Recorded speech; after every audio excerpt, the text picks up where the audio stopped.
Hey everyone, Mr. Devil here, Kenny Danico, 3-time Stanley Cup champion of the New Jersey Devils, and you're listening to the Uncle Puckers New Jersey Devils podcast with Chris, Dan, Bobby, and Tony, the Uncle Puckers. Let's go Devils! What's up, guys? How's everybody doing today? Hey, welcome to the All-Star break. Oh yeah, it is chilly. We're all doing better than Michael McLeod and Cal Foote. Yep. Yeah, so I guess should we start on that? Sure. It would be best to get that out of the way. Yeah, that horrible fucking situation out of the way. I really don't want to have to talk about this too much more, but it looks like this is just the beginning now of the legal process of this whole thing. But so like we all know that Cal Foote, Michael McLeod, Carter Hart, a couple of other guys took indefinite leaves of absence from their team to deal with the 2018 sexual assault incident that happened up in London, Ontario. But apparently today they are now being formally charged. So the article here from the Devil's News, so it's written by John Fisher. Per Rick Westhead of TSN, Michael McLeod and Cal Foote, who both are on indefinite leaves of absences from the New Jersey Devils, have been ordered to surrender to the London, Ontario police to be charged for their involvement in an alleged sexual assault incident in 2018. Per TSN sources, these four players are Michael McLeod, Cal Foote, Dylan Dubé, and Carter Hart. All four players have taken indefinite leave of absences within last week from their respective teams. 5 players were sought after by the London, Ontario police for the alleged sexual assault incident in 2018 involving the Canadian World Junior team in London.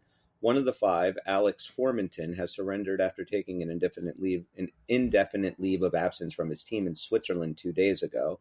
McLeod and Foote had their leaves announced by the New Jersey Devils shortly after. The Globe and Mail reported that the Ontario London police ordered the 5 to surrender. And it says here, the incident, which took place on June 19, 2018, was initially settled by Hockey Canada, the Canadian Hockey League, and the 8 players allegedly involved. In May 2022, TSM reported this settlement that led to hearings in the Canadian government and significant backlash and consequences. So the London, Ontario police stated they would reopen the investigation along with the NHL and Hockey Canada, initiating their own. Per Westhead's article, the London, Ontario police suspected in their filing that 5 members did commit the crime they were investigating, and these 5 players may be the 5 in question. The London, Ontario police will provide more details and clarity as the next steps forward. On Monday, February 5th, they are going to hold a press conference regarding the sexual assault investigation on that day, and it will be streamed on Facebook Live via TSN. While these 4 NHL players have yet to be formally charged, that Westhead and TSN are naming these players as to surrender to the police to be charged. At that point, they will go through the Canadian legal process. They will have a defense mounted by their lawyers. They will have their day in court. They will be sentenced based on how the Canadian courts rule. Whatever it is will be what it is. This is a serious crime that McLeod and Foote are about to surrender to the police for. The hockey is the least important part of all this. To be clear, though, McLeod and Foote would not be expected to return until there is a legal resolution. Who wrote this article? I'm just curious. This is a statement from whom? No, this is an article on SB Nation, all about the Jersey, by John Fisher. He wrote the article, but it is coming from Rick Westhead of TSN's reporting. TSN reporting. Okay. Yes. Yeah. Okay. I was just curious, like, because I was wondering, if it was just a news article or a statement by the NHL or something like that. Well, kind of in between, right, with TSN. It kind of seems like it, but it does go into here. There is an outstanding question, namely, what did general manager Tom Fitzgerald and others in the league know, if anything? Well, that's what I was going to ask you, Chris. Like, the one thing that I don't know anything about this case, really, but the one thing that struck me is, do you think the timing is coincidental? Like, to just get these players off your team a couple days before the All-Star break? Like, if you were the NHL and you they were told the teams were told that these were the guys that had to be surrendered, so they got their leave. Who decides? Like, the prosecutors decide when they're going to. They've been looking into this case for a long time, right? Right. So do you think it was coordinated for the least amount of damage to the NHL? And I'm not saying that's a good or bad thing. I'm not saying it did or didn't happen. Well, but it seems like it's very coincidental that it's the best possible time if the guys are going to get charged at all this calendar year.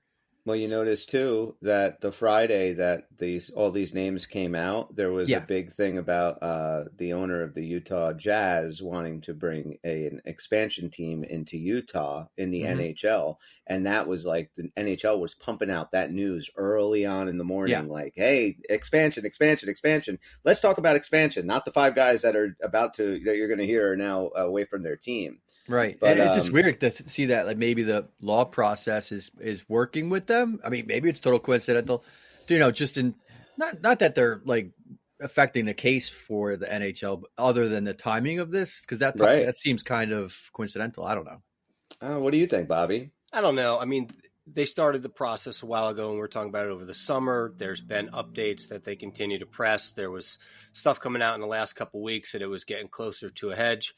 I think it's just the natural order of timing for the due diligence that they were doing.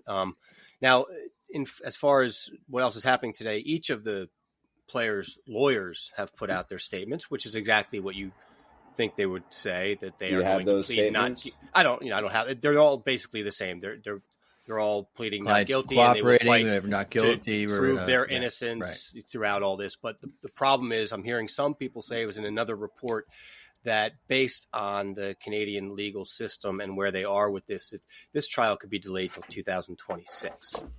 Oh, wow. And now the NHL, of course, as its own entity, has carte blanche to do whatever they want with these players, whether they are in the middle of the legal process, whether they're found innocent, regardless. They could literally be stripped of, their NHL rights. Well, that's what I want to ask you. How do you know that? Like, how does that process work? Like, how does the NHL? What exactly does their contract say? The NHL has authority that they've been charged to just basically null and void them as players, or as common as I can put it, they have a quote unquote decency clause, right? Okay, and beyond, this is way more than just a decency issue, of course, where they can just decide that you're a breach of contract for conduct unbecoming of an NHL player.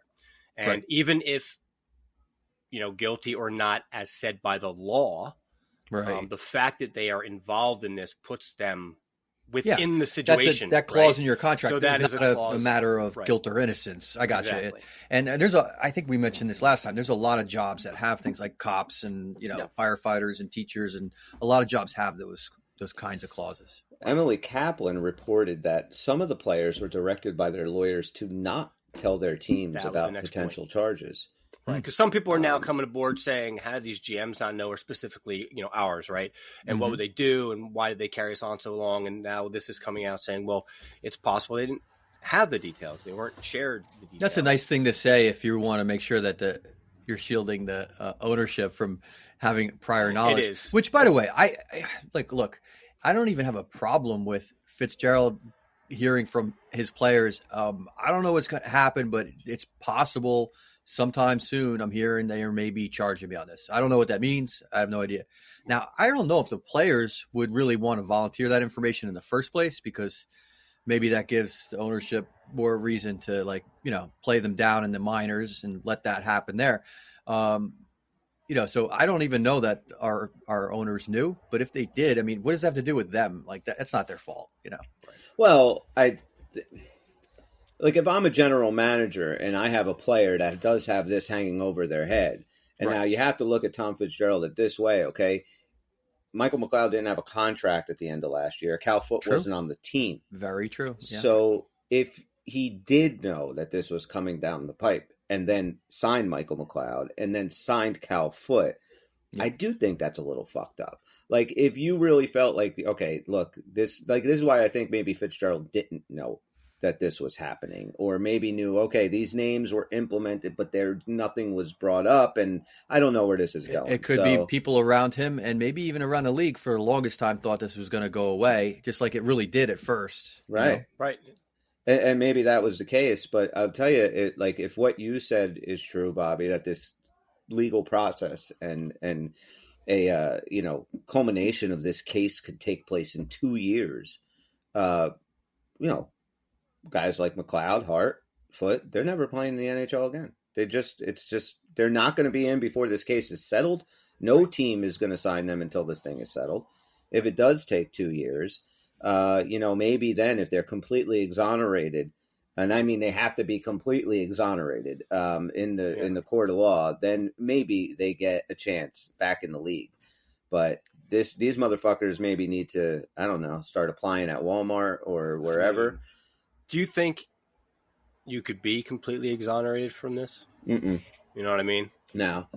This seems like this looks like the whole thing was so fucked up in the beginning. Like it was just completely a complete disaster as far as how they managed this. Sure, handled. So when they reopened that case and they came forward with that, with all this new stuff, I would have to think that with the amount of shit that they ate over how they handled this early on, that they are going to so make sure that any charges that are brought up are fucking bulletproof. Right. Yeah. So I would think that these guys are fucked. Yeah. And, I got to tell you, I hate to do this because there is that, of course, that sentiment of innocent until proven guilty, right? To some degree, but this has got legs. It just feels like, why do you keep getting implemented in it? You're either there or you weren't, as far as I'm concerned. Even if you were just a party to it in the other room, if something like that was happening, you have an obligation to stop it. If you really aren't involved, this is just really disgusting. I just don't understand the mentality of this. Like we've all been friends. Like we are now all of us pushing 50, but we were friends since we were fucking 12, 13 years old. Yeah. Bobby, if you walked into a fucking room and saw me and Dan and whoever else doing this terrible thing to a young girl, or any one of us, not only would you beat the fuck out of us and throw us out of there and call the police or do whatever, regardless of friendship, regardless of any of that, how does knowing what's right and what's wrong get so distorted? Yeah. These are, I know that they're young, they're 18, they're men. They're fucking men. It's funny because this is literally coming right back around when we talked about it in the summer. We have all been in ultra party mode and drinking and doing everything. None of these types of situations ever remotely cross your mind that it would be okay, that you'd be willing to be a part of it. So yeah, how does this mentality happen? And the group mentality, if that's the case and how this is really going, is just so disturbing. I don't really know what else to call it.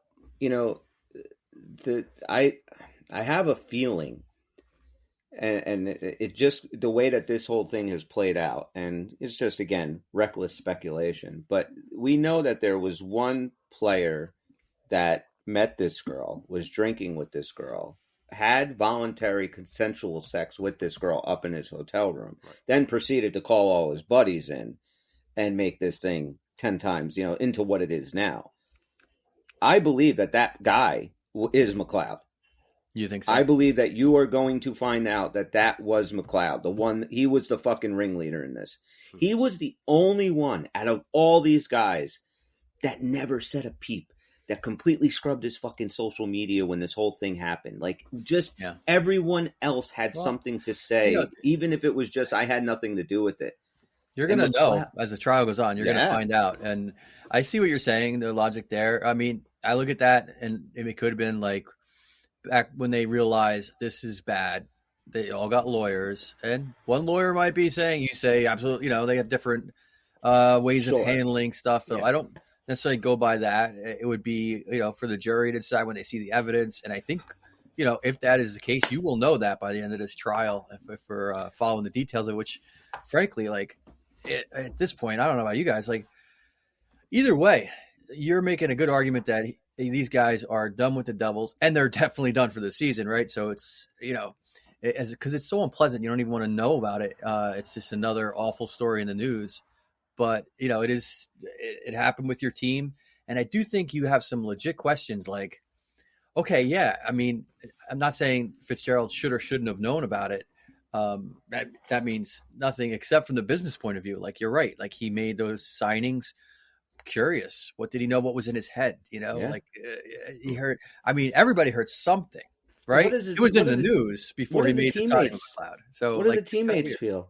What do McLeod's boys all feel on this team? I think the Devils are probably more relieved than anybody else, the players, because they were going to get a certain amount of questions about this. I mean, not from the regular interviewers we see TV. They're not going to touch this, but at some point they were going to be asked by media around the league, and they will eventually. It'll probably come back up, but knowing that very question, what do you think about this? Yeah. I mean, imagine being that guy and I think they would all have an opportunity to, think for a second and both not like jump the gun, but also don't just fall into some kind of stupid group think thing, like is maybe the whole problem here, and blindly defend him. Like that all would be, it's like a mess. And I think like ownership should definitely be talking to players, however that works out, it's going to work out. And, I'm focused on playing hockey. Just as basics, don't get involved with this one way or the other. I mean, really. It would really be bad if we had some guys on this team that came out like defending McLeod and stuff before this whole thing is done. Like I would be really I haven't disappointed. heard it yet. No, I haven't either. And I don't think they will, but that would be really disappointing. Unless they know something that it seems like nobody else knows, and nothing looks good on this. So it's hard for me to imagine that anybody has some secret information that their buddy is innocent and nobody knows, and he's getting railroaded. I find that a tough story to believe. But you sitting here just seeing what's in the news, and it's very little. We don't know how this is going to play out. But boy, it does not look good. And you're saying about these guys playing in the NHL again, like these guys could be doing some serious jail time. Oh yeah, this is a criminal case. I mean, this is not, some yeah. This is one bad decision in your life, and then now you're fucking ruined. You are ruined. You deserve to be. You absolutely deserve. But everybody has the opportunity to throw it away, and let's face it, with their gifts, they threw away a lot. They're playing in NHL in a way, living the dream, and these kind of crimes always drive me insane too, because it's like there's no justification for this behavior, and certainly not from athletes who, let's face it, they should know better. They should be able to navigate the world of women at this point in their lives, like gentlemen. They certainly should have enough opportunity to do so. And the fact that if this is how they were acting as is charged, what a fucking waste of an opportunity to be a good stand-up man and enjoy a real life. It makes you, but it just like the whole thought of it just makes me feel dirty. Like, and I feel dirty that this is my fucking team. That this is the, because like you said, those questions are hanging over. Because if Tom Fitzgerald knew that this was coming down and he still signed these guys, because then at that point, it's two opportunities to explain that, right? Like number one, he got bad intel and was like, oh, this will blow over. And that's kind of cold. And then the other way is even worse, which is like, oh man, I don't believe this accusation, and I don't know. Like there's no way he could have good evidence, but if he showed like a bias of definitely betting on this, what does that show you? Now, I kind of look at it like, think about it, like if he really, we all knew that there was something there, right? Something could be coming down. Okay, so it kind of makes sense. Then you go and you get, like we talked about, Nosek and Tierney, and you only sign McLeod for that 1 year because you know what? I don't know what's happening. I don't really want to fucking pay this guy a lot of money, guarantee any money, and hitch my trailer to this fucking clown. Right. But the going out and getting Cal Foote when you knew that he was another one of these dudes that may be implementing this, right? Like why would you? Yeah, like that's the one that you're like, no, I'm not touching that fucking guy. Do we really remember the timing? Which came first? I don't. Like, where was these signings done, and then the news? I think Cal Foote was done after all this shit. Well, I think I've heard about it first. I think Cal Foote was signed, and then I think the last thing that happened was McLeod got his extension, but I don't know for 100%. Yeah. But I do think the earliest thing was, it was in the news that something was around McLeod. Cal Foote, I had no idea. So, but then again, I'm not the one signing him from and who's expected to do research on it. But I had never heard Cal Foote's name until this broke last week. Yeah. In this. He signed August 9th. Another one to a 1 year, 2-way contract. That would definitely be after, I think. After, that was Cal Foote. And when was McLeod's extension? Earlier in the summer? I think it was the summer though, right? It was like It took a couple weeks. It wasn't right after the season, that's for sure. Okay. It was after the Cup. So maybe June. something like I that. think we even waited a few weeks, to be honest with you. Yeah. But I feel like we heard about this story even before that. When was the first time that was like swirling in the news? Wasn't it before? I mean, I don't remember. And maybe it's irrelevant, but so I don't want to get hung up in a detail. But yeah, I mean, the Devils have a mess on their hands with this. They're going to have to just try to put it behind them. The first week of July, the New Jersey Devils have agreed terms to a contract extension with former first-round pick Michael McLeod. He is locked in for next year and will have an AAV of $1.4 million. And then they put out a tweet: "The buddies are back. We have re-signed Nate Bastian and Michael McLeod." It was the same day, and it was July 2nd that both of those guys were signed. So I do think the story was out there ahead of time. So that means that, Fitzgerald and company had to make a decision. Like, is this story a real thing or is it going away? Oh, look, let's face it, guys. Like, this 2018 thing happened in 2018. Everybody knew about the problem, but many had thought it got away. But and then, so really what we're asking is, did they know that it had? I mean, that was all in the news earlier. That the Canadian Congress took that up and forced this to be reopened. Really, I want to say it was back last spring. Right. It was about that. And it they would have was known pretty much right around when the season ended. So they would have known at that point. So there is right a potential. There is a potential that this is going to blow up in your face. So fucking ugly and just terrible. I just hope that this girl, this poor fucking girl, the victim here, she gets her justice. However that plays out, and these guys are held accountable for what they did, and that's it. What do you think about there being a prior settlement? And, that was, I guess, at some level, Canada Hockey Canada, paying a settlement for taking some of the blame. That being the end of it. That was not the end of it, but it was only because of some journalism, right? Yeah. What do you think about this? Like, what extra justice? Because I got a couple ideas, but what extra justice does this afford versus letting them handle it the way they tried to? Well, I mean, the way that you try to is you're burying everything. You're letting everybody just go free and thinking that if you just pay this girl $3.5 million, she will someday come to grips with this and maybe be able to trust another man in her life, maybe be able to be intimate at some point in her life. And we're just going to fucking not think about her as long as these guys who are, property of NHL teams Canada, can go and do what they did. And that's why they buried the story. Yeah, Hockey Canada, who works off of a combination of taxes and donations, they'll make the money up. And meanwhile, the people that were involved with it will pay zero price criminally or even financially, right? Yeah. Zero accountability. That's the hard part in all this, Yeah. too. I mean, it's bad enough what the players did. That's the ultimate sin. Got it. But this other group that tried to bury this, they're just as guilty. And a lot of people lost their jobs over it, and a lot of guys resigned. A lot of people were fired, were resigned. I don't think anybody was. It's weird, like, why would they?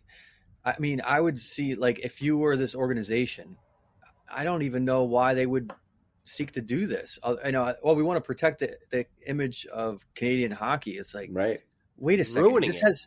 You're ruining it because you're basically contributing to this by trying to pay her to go away. It's basically bribery at that point, because you think you'll be cast in a bad light when truth comes out. Either that, or if you're going to look at this, what I think is not only cynical but probably disgusting, is that if they believe, this person has a specious claim, but even if we prove the innocence of our guys who we believe to be innocent, it's going to tarnish our name. That's why we paid her off, and that's frequently an excuse used why people get paid off. Maybe sometimes it's right, but it sure doesn't smell right? It doesn't feel like something an innocent person should doing. Basically, you're saying, we're going to pay this extortion from this individual, exactly, so they make him go away. And I don't think that's the case. It seems like an awful way to run an extortion racket, to go through that whole situation like that. I don't believe it.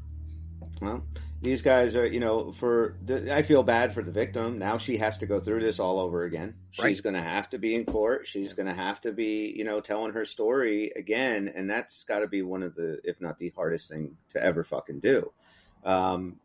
She did accept someone on the other side pointing at her, telling her she's a liar constantly, just trying to break her down. And especially the fact that she did go to the room with a player. That we know. We know that the report that came out was that there was consensual sex over and over again. Right. she is going to be hammered on that. So we're to believe that we're to believe that you weren't okay with, other people joining or this or that. Oh, yeah. Like, it's just going to get, I wonder, this is how Jodie Foster and the bad. accused all over and then again. There's a whole nother dimension too, because if this is like a case brought up about a case being dropped, then there's a whole bunch of other set of questions. Yeah, you're like, right. Who did you talk to? Like, what did the original prosecutors have to say? What did the people from Hockey Canada say? Who approached you with this settlement, and how'd that all work out? Like, that's a whole nother. This like, is going to be. I don't even understand. This is going to be like fucking OJ caliber fucking courtroom shit for Canada, man. Yeah, you well, I kidding me? think we'll be covering every minute of it because it's going to be long and like every other court case, more boring than you first think it's going to be. Yeah, this is true. But it's definitely never going to not be ugly. I guarantee you that. It's an ugly look. I mean, it's just kind of fucking like, man, what else can happen to this team this year, right? Like, kind of fits in with all the injuries and the lack of playing potential, and maybe this is the weird tension that's been hanging over this team. Maybe it's partially a reason, which is ironic when part of the season McLeod was one of our best players. Maybe trying to exercise those demons, if you will, but it didn't work, and some things you can't bury. Well, maybe he can start some, prison yard pickup games and stuff. He bet he'd be the best guy there. Yeah, got that going for you. Carter Hart goalie, and that could work out. They could have a pretty fucking good penitentiary hockey team. They would probably beat any other nation's top 5. I agree. Do we have an entire line? Wait, we got Calfoot defenseman. We got a goalie. We got the forward. We got a forward. What about the other two? All we need is. We need some wingers. Yeah, we need some wingers. Oh, actually, there's only 5. I feel like the Swedish guy might be a winger. Oh, there you go. It's going to have to be 4 and 4. I heard something about this Swedish guy, and then this is where so the Ottawa Senators. Now, I don't know. This is kind of was I heard this through on XM. No, I heard it on XM, but I'm almost positive that this is the way it went down. So how the Ottawa Senators, trying to remember it properly. The Ottawa Senators were just sold, and there were 2. The original owner, when he passed away, had left it to his 2 daughters. They were running the team up until the sale. Gotcha. This guy that was playing in Switzerland was drafted by the Senators. When this came out, the 2 women owners sent his ass to Switzerland. They said, "There's no way he's playing on our fucking team." So they took the initiative to get him out of North America and shipped him to Switzerland because they didn't want him on the team. Okay. So if they knew, maybe they were just like, you know what, we're not even going to have, even if this is even an accusation, even if it's baseless, right. I don't want to fucking deal with it. Well, there's that business decision, right? And it is interesting that the 2 women could make the business decision there that maybe, I don't know. So for them, it could be, it's just more of kind of an ethical decision.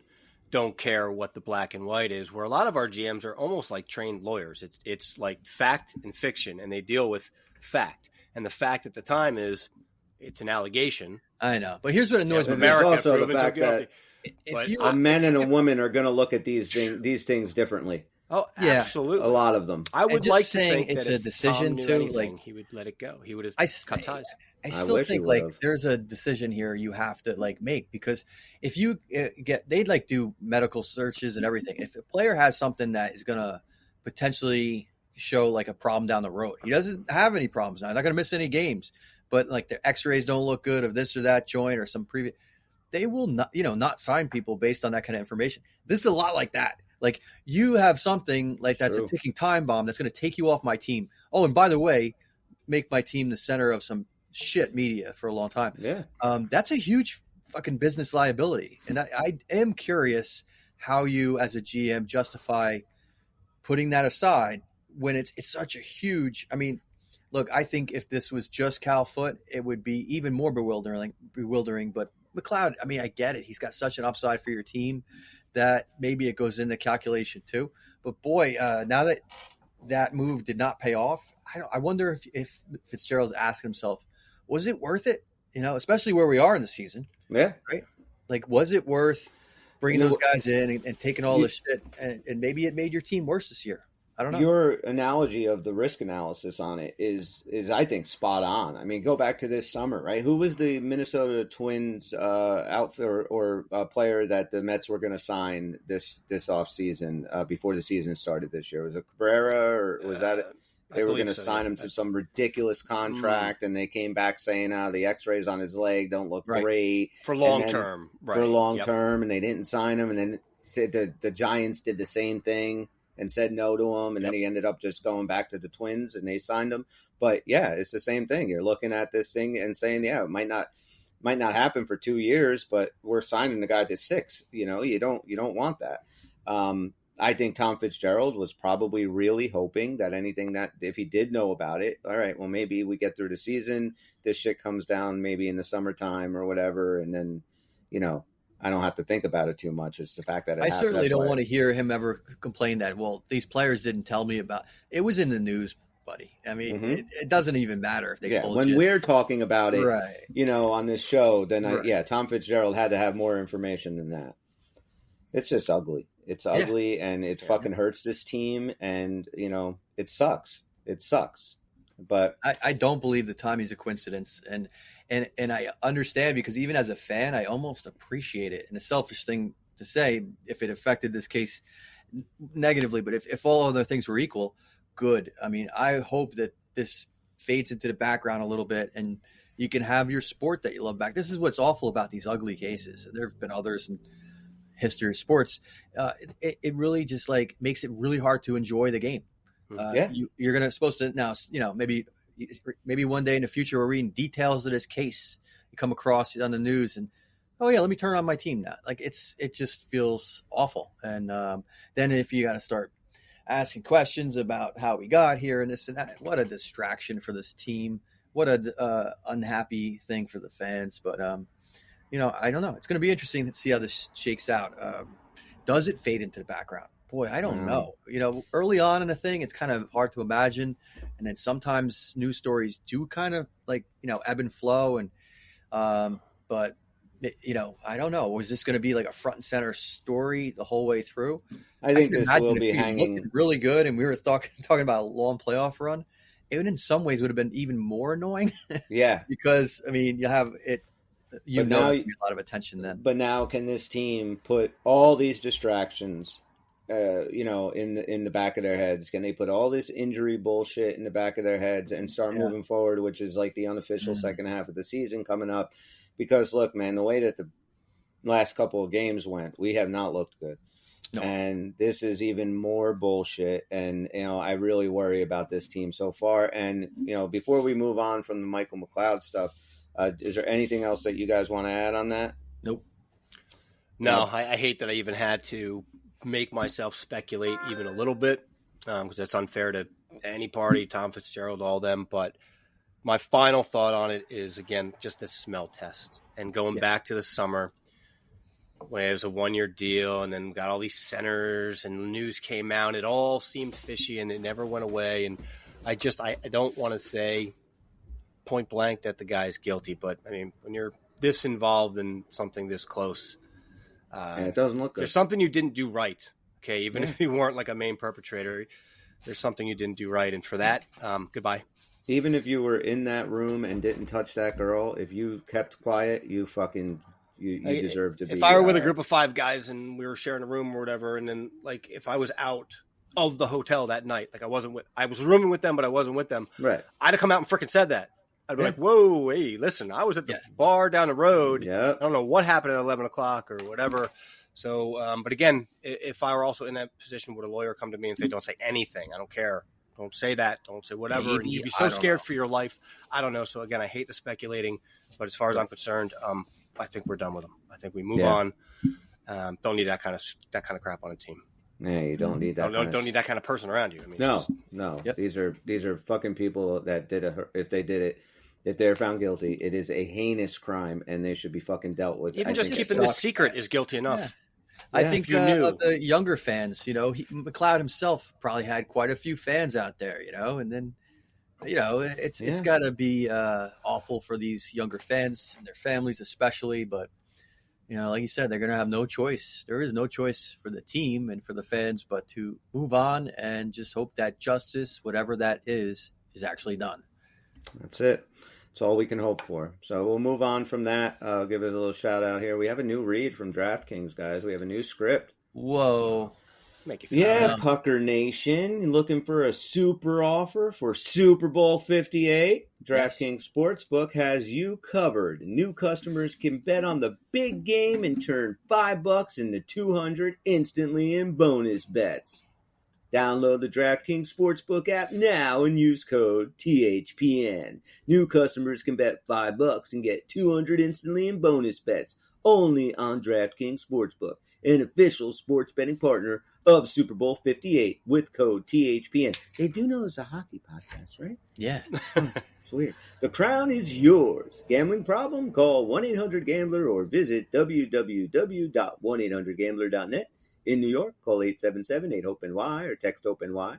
In Connecticut, help is available for problem gambling. Call 888-789-7777 or visit ccpg.org.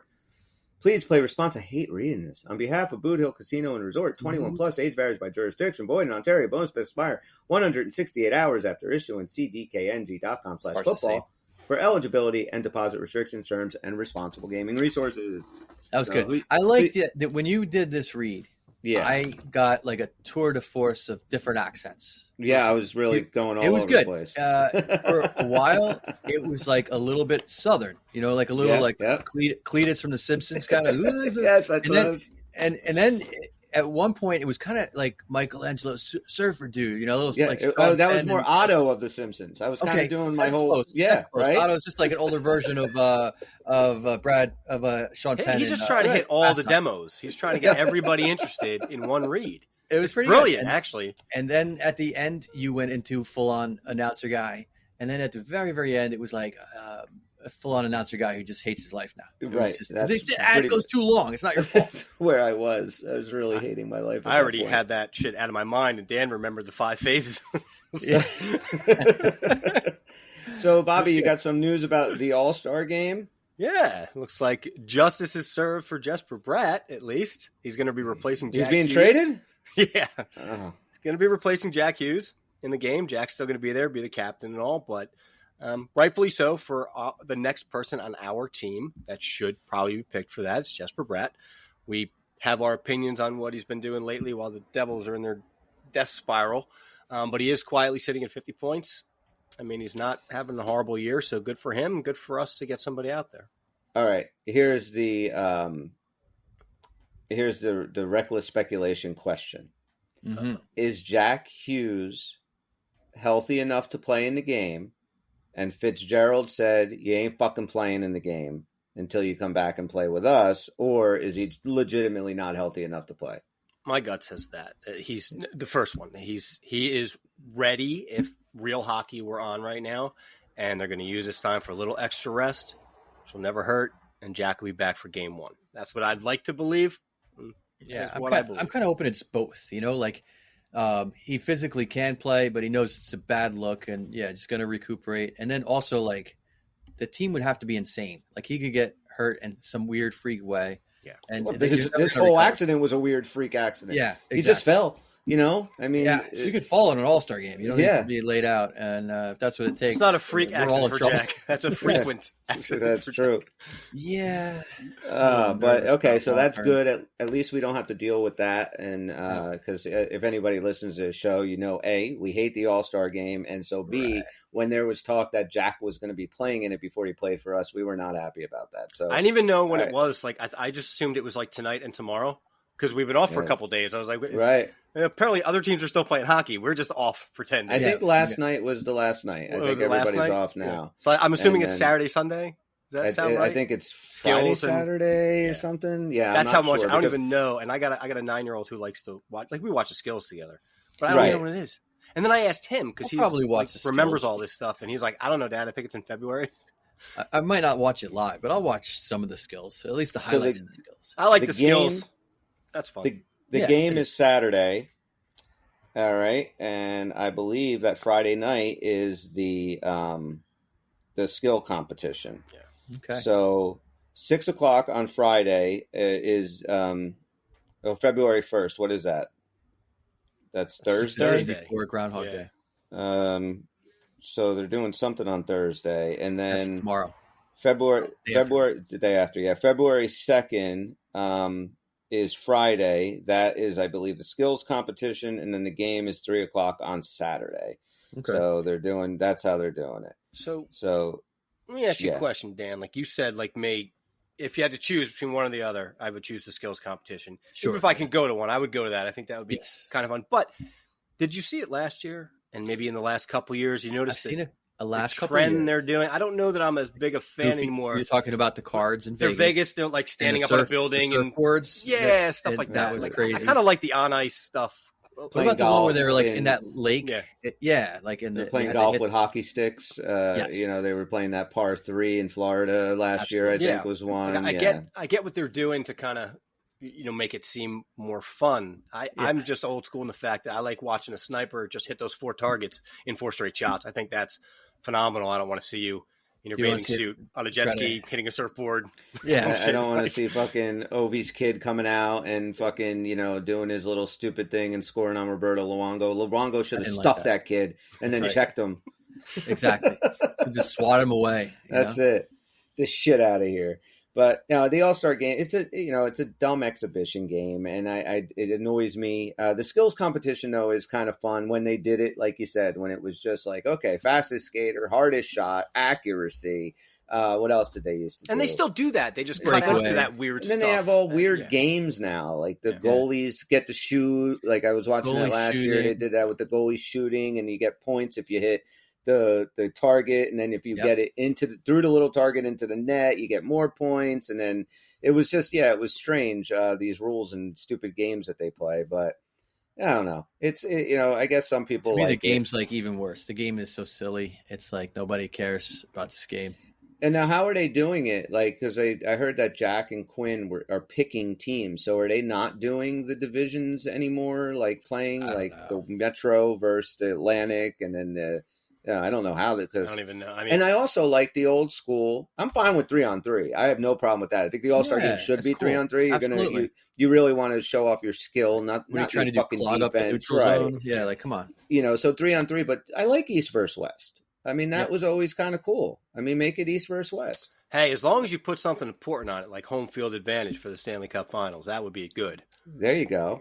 All right. That's exactly what an all-star game should be for. That's what it should do. Deciphering who gets home field in the most important series of the year after you worked your ass off all season for it. Yep. All right. Could you imagine, right? Like, the San Francisco 49ers have to fucking go play the NFC Championship game in Detroit or the Super Bowl in Kansas City because somebody lost an all-star game in the middle of the year. Like it's ridiculous. Asinine. It is, but it's also because one city, paid the most dollar amount to the NFL that year. Yeah, and that sucks too. That's also ridiculous. It's not like it has anything to do with your success in the NFL. It's just that like the all all-star games across the 4 majors are a joke. I can't speak for basketball actually because I don't watch it. Right, football we know it was so bad. They have to go after the championship, which nobody has to care. And now they turned it championship. Now they turned it into flag football. Oh, right.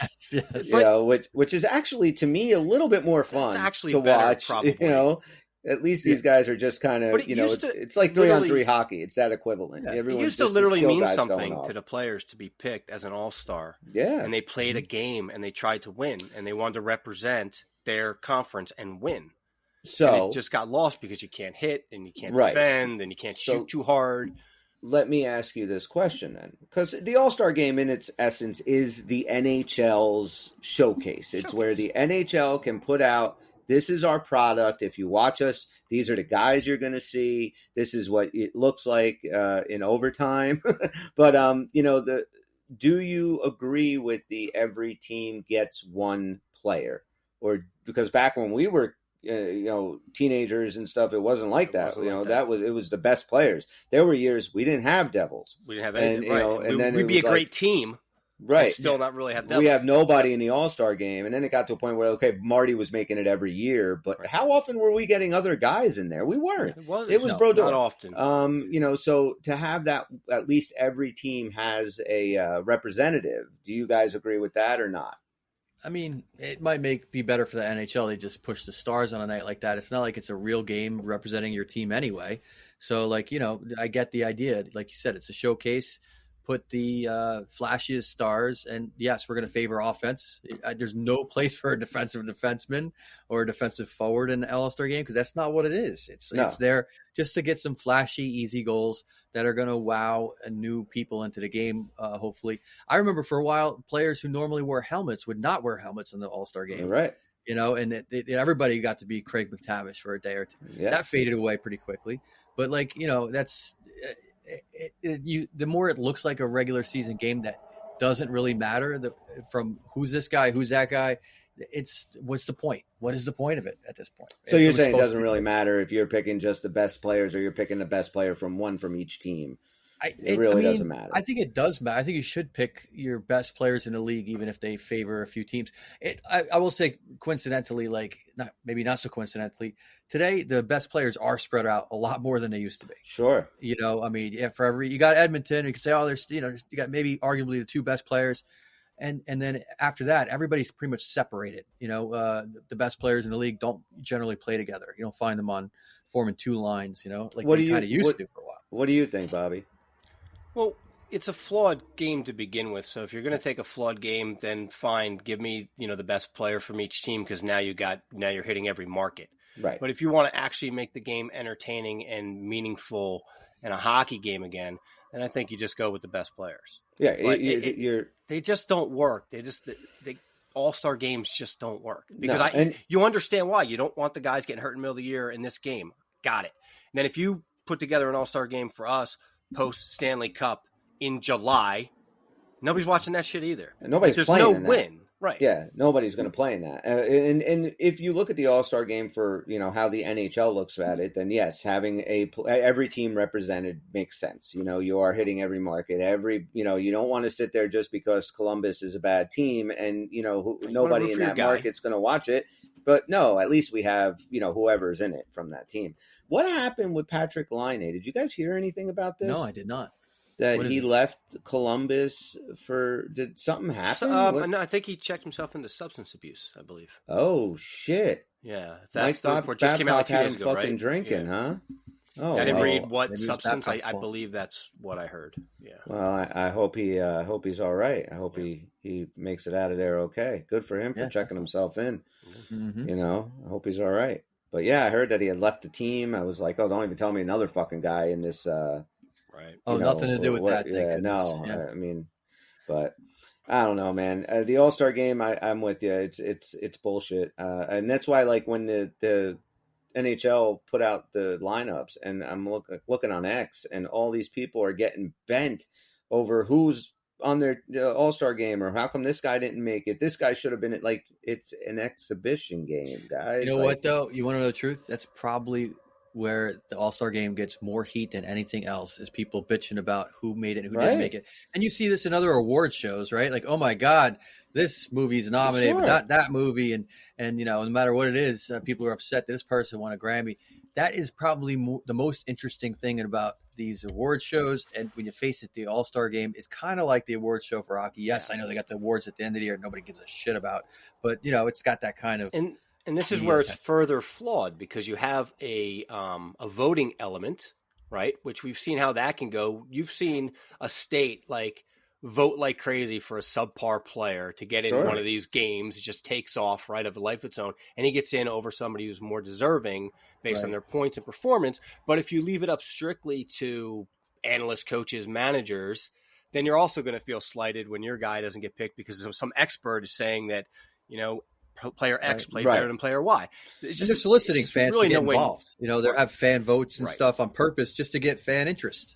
Best thing to do is just take it for what it is, enjoy it or not, and that's it. How many Ranger fans had their fucking panties in the bunch? I must have read so many, 1,000 fucking tweets about Panarin should be in, not Shesterkin. This is bullshit.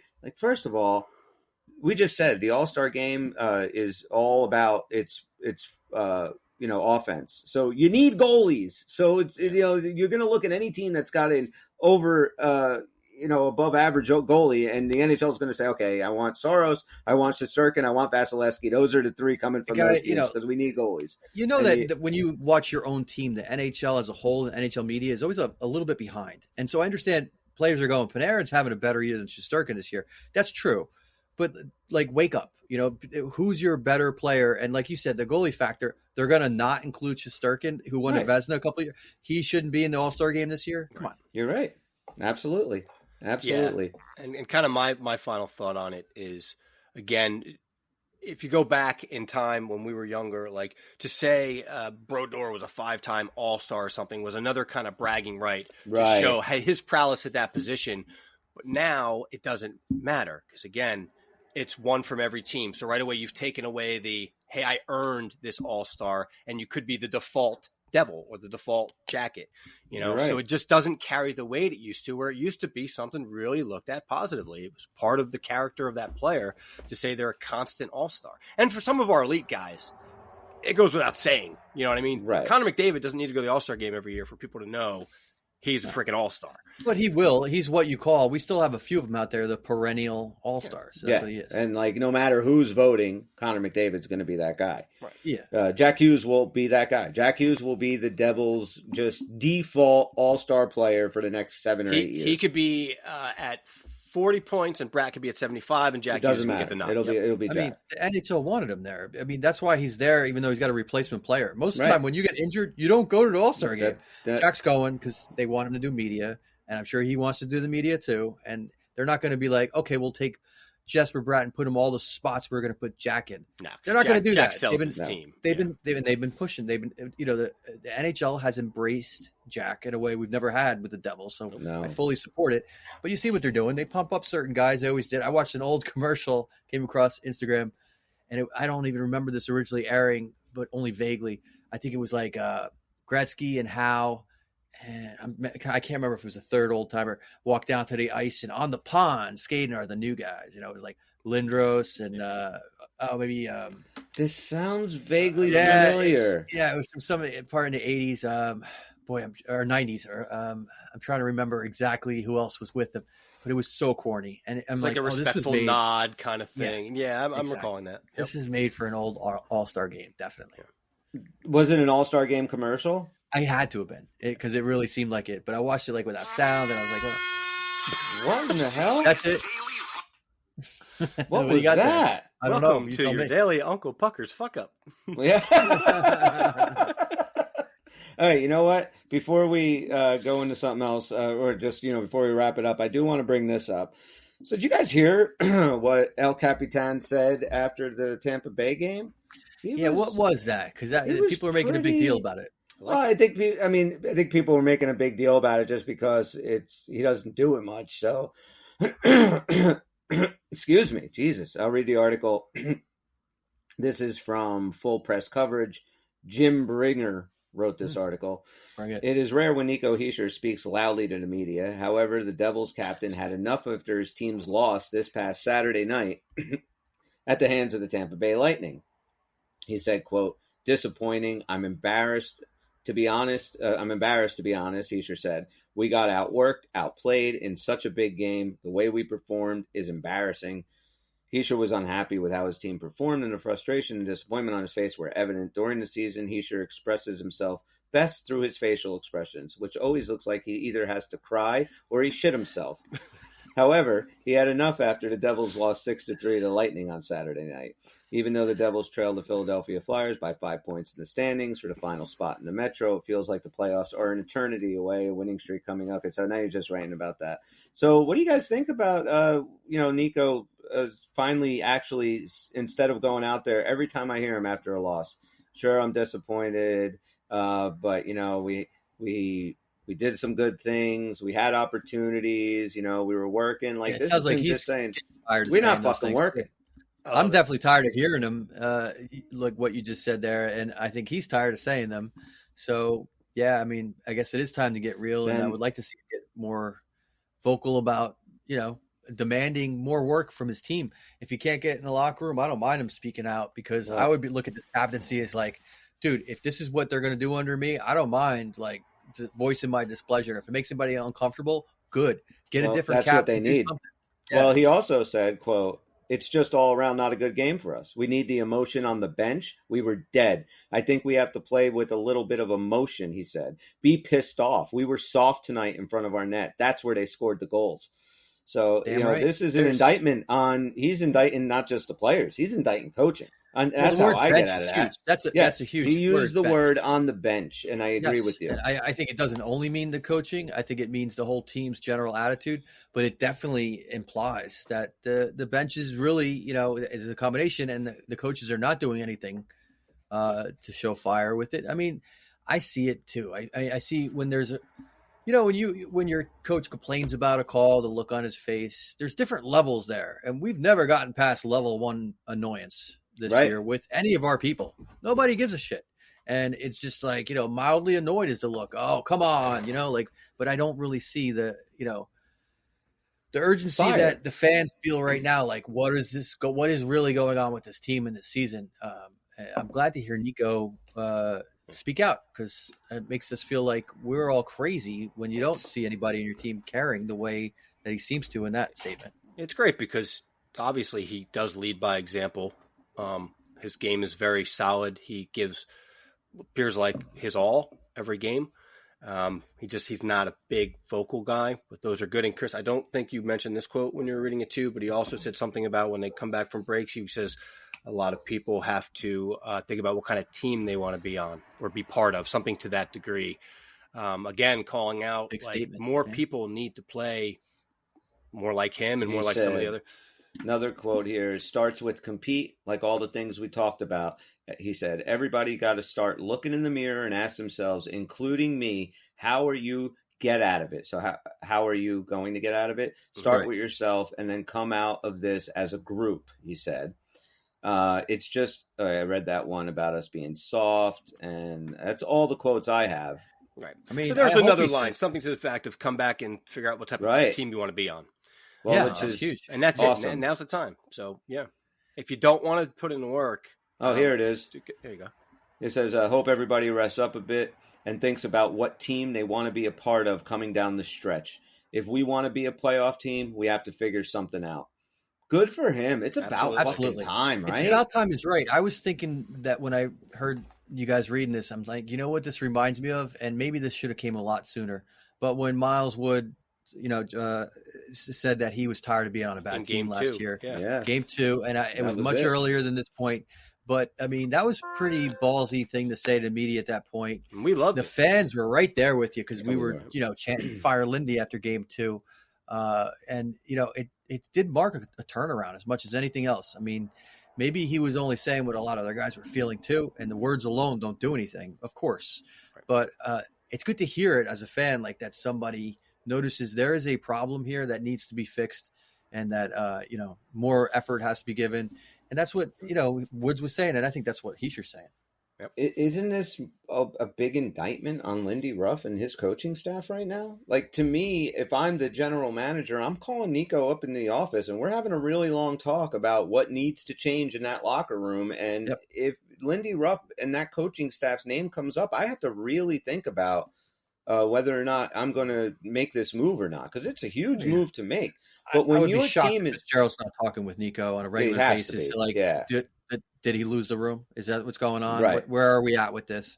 I mean, it would be insane for a GM not to have voices tell him what's going on in the room, and chief among them would be the captain. Right. And if anything, he probably knows anyway. But he's got to hear it from him.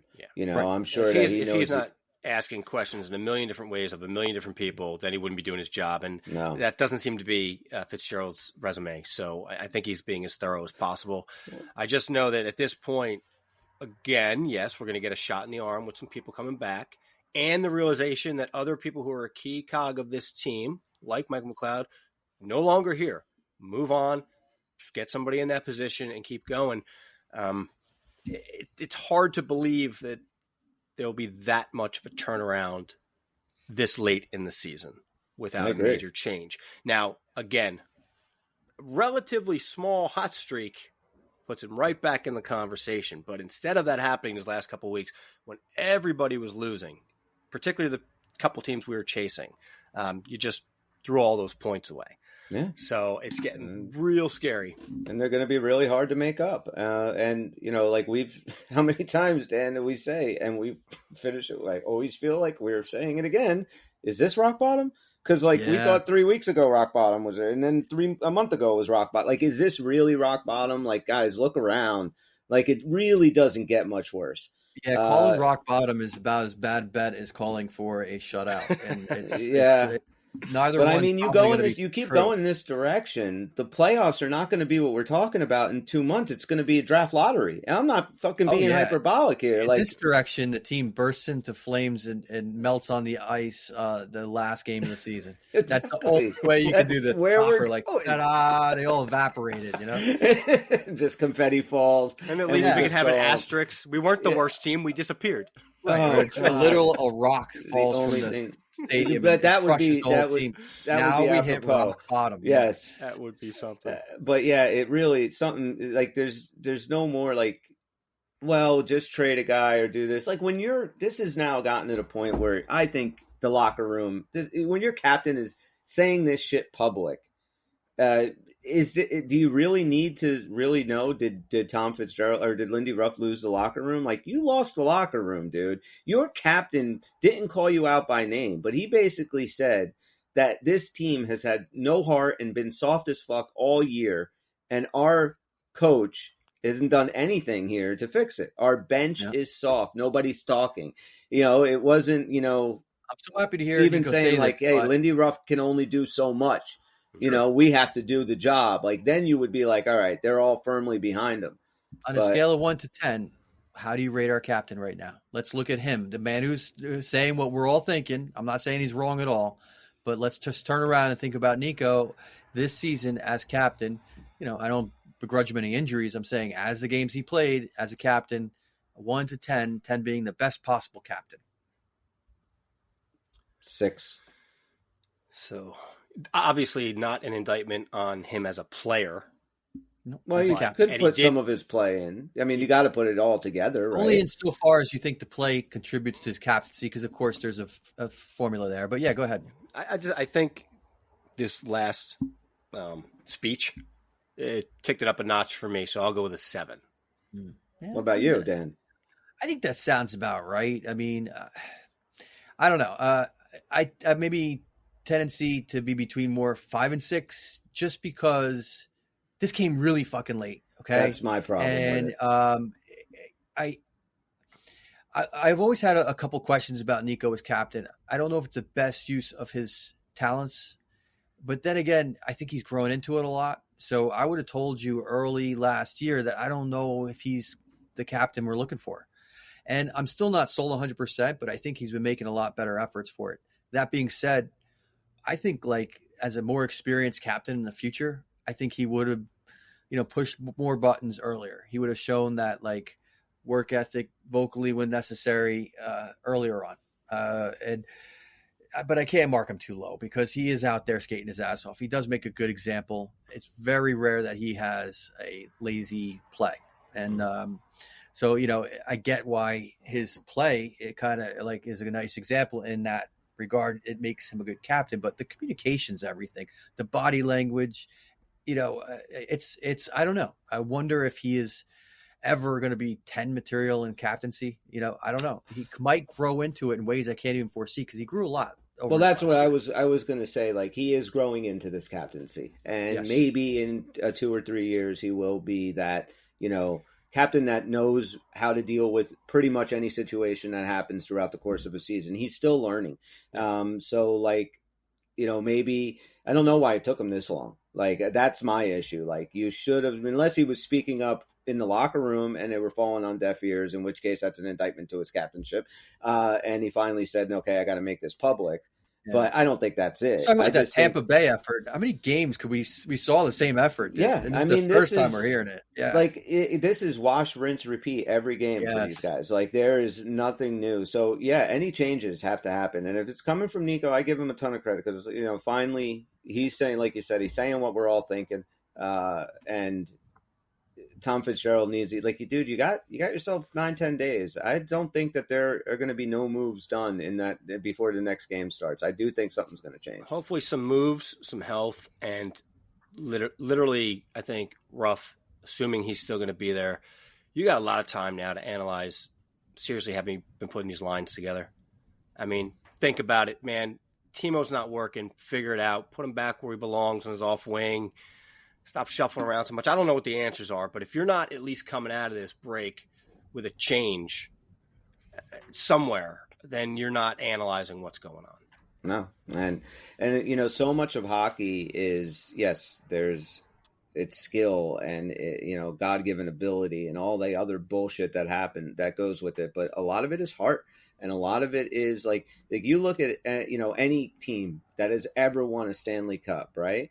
The most effective players for those teams are the no-name bottom six guys that just go out and bust their ass and do what they do.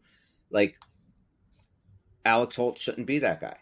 Alex Holt should be, a little bit further up here. We don't need Alex Holt to be, a defensive dude. Like, put those lines together exactly like you're saying. You don't have Michael McLeod, make it fucking work. If Timo Meyer's not working, make it fucking work. Like, this is what you've had. I know the injuries. Everyone goes back to the injuries. That I am out on Lindy Ruff. And he lost me right at the middle of the season. I was on the fence, but like I said a million times, when he was asked how he felt about the first half of the season, and his only response was, "We've had a lot of injuries," I was done. And if I played for that man in the locker room, I would have been done at that point, and I would not be fucking playing. Yeah, like we said, in the history of coaching, I've never heard a coach say that. No. It's always cliche. We play with what's in the room, blah, blah, blah. And there's a reason you say those things. That's the God's honest truth. Yeah. So you're building in an excuse that the rest of your team can use for the rest of the season, no matter what happens. So, yeah, well, you got to take responsibility. I don't begrudge him for mentioning the injuries, and it's like, look, despite the injuries, we could have performed a lot better, and that's what I'm concerned with, is making the best product every night with the team that we have healthy, and we haven't been doing that. And there's improvements that have to be made. Like, that would be fair. I agree. All right, boys. I think we're going to wrap it up for the evening. Guys, thank you so much for checking us out. We really appreciate you. Keep dropping us your lines and your questions, and we had a couple of good emails we'll talk about next time. Some trade speculation. So I like that'd be kind of fun. Right, one was cool. to Nashville for UC Saros, and yeah, it was pretty good. We'll talk about it on the next show. So remind me to do that wherever you're listening to us. A 5-star review, a subscription to download, positive comment goes a long way to help the Uncle Pucker New Jersey Devil podcast. We will be back later on in the week. For Bobby and Dan, I'm Chris. We're the Uncle Puckers. We'll see you when we see you. Who's out? bye-bye. My wife says that to me anytime, like she's leaving for the day. It's bye-byes. Bobby's got a catchphrase. Right. It's over, Johnny. It's We're gonna over. make bye-byes